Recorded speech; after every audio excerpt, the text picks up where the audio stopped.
Hey guys, it's Rob from Ready for Geek. Just wanted to give a rundown. This is our first month as an official channel. We've been doing a podcast for a while, which is going to come back in full force around June with some great ideas, some great content. So be on the lookout for that. But to kind of celebrate getting back into geekdom and collecting and everything else as well as YouTubing, I wanted to make a kind of a fun video and show you kind of the things that I've been encountering and collecting over the past month or so. One of the things I've really noticed over the past few months, my wife is a big fan of Tokidoki, and she got me really interested in collecting the vinyl figures they have. They have these, what are these called? Muyas? Mufia. And they are these vinyl figures that are based on milk cartons that are different kinds of milk. They also have, if you're familiar with everything else Tokidoki makes, I'm not, of course. They also have the obligatory "Have you seen me?" Missing person report on the back of each figure. This is series 2. They are a little quirkier with milk. Instead of jugs, they're kind of the paper cartons, but they also have protein milk. They also have goat milk, which has the goat horns, the goatee. And unlike all the other ones, he's kind of more thrilled to be here than protein milk is. He just wants to show the guns. It has the Tokidoki kaiju on the back. Have you seen me? I'm sure Tokyo has. But they're all varying sizes, and they're really cool and detailed. They're not they're kind of quirky, obviously, but they're very Japanese and cool. So I've been collecting a few of those.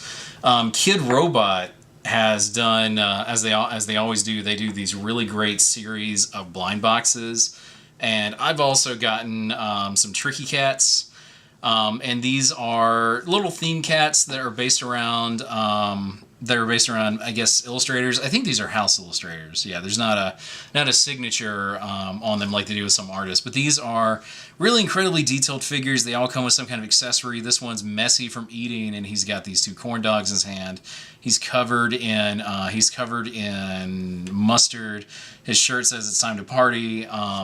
My favorite one right now that I managed to unbox is this very nervous kind of astronaut cat. He's wearing like a Speed Racer astronaut suit. He's got the Tricky Cat name. He's got a ray gun, and he's very nervous about whatever situation he's currently in right now. And these are really incredibly detailed figures, as Kid Robot's known for. There is detail all over the place.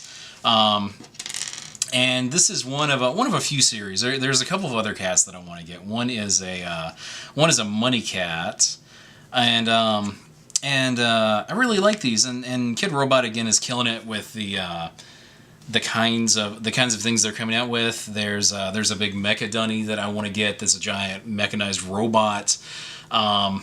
Another group that's killing it is Peanuts, of all things. Peanuts commissioned some artists and illustrators to make these Snoopy figurines that have they may have been around for a while. I noticed an article online that mentioned these in August of 2015, but I just saw them at Barnes & Noble the other day. And what's really cool is, unlike a lot of toys that you'll see that are vinyl, these are actually made out of porcelain. They're not, you can hear it, but they're made out of porcelain, and every one of them is commissioned by a different artist. This one is obviously based on Day of the Dead. It's called the Snoopy Day of the Dog figure. It's incredibly detailed, just like Kid Robot, and very cool, very cool. They also have other ones that look like he's made out of paper with math formulas written on them. One is made out of looks like he's made out of music note paper. Just an incredible amount of detail for these tiny porcelain figures, and just the material is cool too. It adds a bit of weight and seriousness to it. Another thing, Loot Crate has been very cool over there. Starting in January, as I mentioned in the unboxing videos, they've really upped the ante in terms of what they give you and what they show you. And one of my favorite things was was the January Loot Crate box that I got on eBay early this month, and as well as having a multi-pass that I'll show you. It also includes these little Hikari style Space Invader figures. They have 3 different ones, and I like this one so much that I'm bidding on a few right now to complete the other 3. And just really cool stuff. It's not the obligatory pop vinyl that you see in a lot of subscription boxes, and it's really neat to see Loot Crate really step up in offering a variety of really good things. And speaking of that multi-pass, this is probably one of my favorite things I've gotten in any subscription box ever. Loot Crate is partnered with a group called Quantum Mechanics, or QM3, to offer these really nice, certified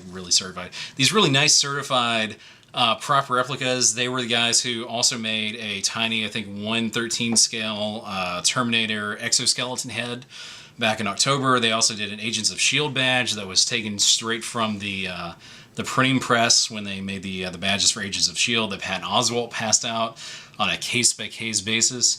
But this is really cool. This is the only time they have offered an exact prop replica of Lilu's multipass from Fifth Element. Yeah, and if you've ever seen the movie, you of course know what I'm talking about. Multipass. This of course has her ID card. It's detailed straight from the prop they used in the movie. What's really cool about this though is if you're a cosplayer like as I do sometimes, this actually comes out and you can replace this with your own custom ID. Or if you just want to have a really nerdy looking credit card holder, you can do that as well. But it just slides back in, and you can display this as a prop replica from the movie, or you can make your own. So it's really cool.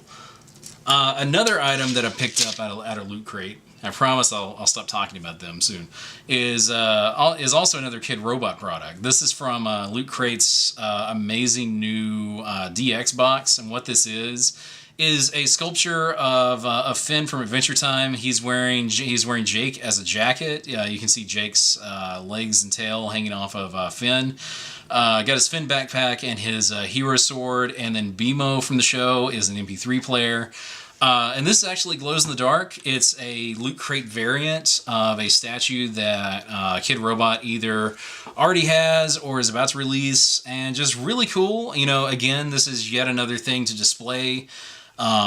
That's just really nifty. It's highly detailed, like the Tricky Cats vinyls, and just a really cool addition. I really love the idea of Loot Crate having subscriber variants, be it in comic book form or in vinyl figure form or just anything form. Really, it's really cool. And what would be really neat is to kind of combine the two and have like Quantum Mechanics come out and show a prop replica, but have a variant of it. Maybe I don't know. It'd be a case-by-case basis, but have a variant of a prop replica for subscribers. So that would be pretty fun.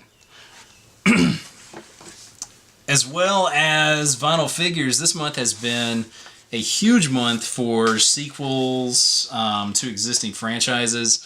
As you guys know, there is a new Ghostbusters movie coming out.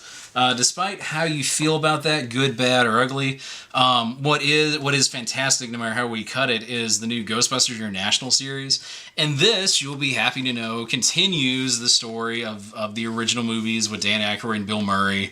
And basically what it is kind of carrying the joke from Ghostbusters 2, that they're still trying to pay off their lawsuits. And basically what they do is they rent themselves out to solve ghost cases in hotspots. And the first story arc involves them going to, I think, Venice, Italy, and solving a haunting case there. Bill Murray, of course, or Venkman rather, has to be the one to kind of start the trouble, and hijinks, of course, ensue.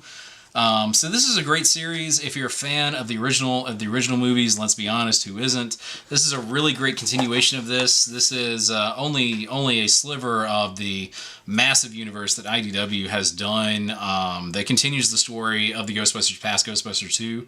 But this is a really great jumping on point for new readers. So that's fantastic.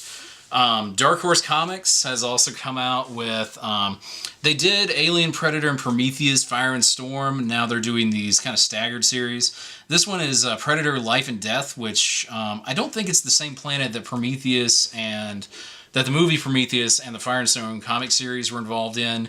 But it's a similar planet. You have Space Marines investigating something. They find a derelict spaceship that, of course, the engineers or the space jockeys are on. And the Predators are obsessed with hunting the engineers. And, of course, the humans are in the way.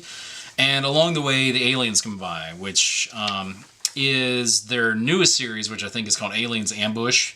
But they're doing it a little bit differently than they did last year. Last year, they got into a bit of trouble because they released everything concurrently, and they were all sequels to each other. So if you read, say, Aliens or Predator, you spoiled what the Prometheus comic was. So they're staggering these. The Predator series, I think it's 4 issues, is about to come to a close. And then the Aliens one is picking up where it left off. And they're handling it a little bit better, but it's really interesting to see what Dark Horse is doing to make up for losing the Star Wars license to Marvel last year. And they're handling that in spades with the Aliens, Predator, and Prometheus universe. Last but not least, we have 2 great comics from Image that I really got into. Killer Pseudoconics, Pretty Deadly, continues the story of Death, and is really great. The visuals in this comic are really up there in terms of what they do visually. These comic spreads, they're not tropey and predictable with how they tell the story, with how they handle action or dialogue or really anything. Just a great amount of visuals, and the handling of it is just right up there with the best arcs, best visuals from Neil Gaiman's Sandman series. And just a fantastic series of comic books to get in. Her other comics, Bitch Planet, and then her husband Matt Fraction series, Odyssey and Sex Criminals, are brilliant in the writing and visuals too, especially Odyssey with Matt Fraction. It's a very trippy science fiction version of Homer's Odyssey, and just a fantastic comic book series. Also from Image is The Wicked Divine. It's picking up in terms of action and everything that has happened in the series so far. If you guys have read it thus far, it is this is a culmination of of something that happened, or events that happened in the second volume, or began happening in the second volume, and continues that story of rock stars basically being literal gods, and and the struggles and situations that occur when they start encountering everything else in life, including each other. So it's a good combination of sex, drugs, and rock and roll, and American gods. So it's fantastic. So these are my greatest finds for April. Hopefully May will be as good, if not better. What did you guys find? What are you collecting? What are you doing? Heading into May? Let me know. Like, share, and subscribe if you like this video and want to see more, and I will see you in the next video.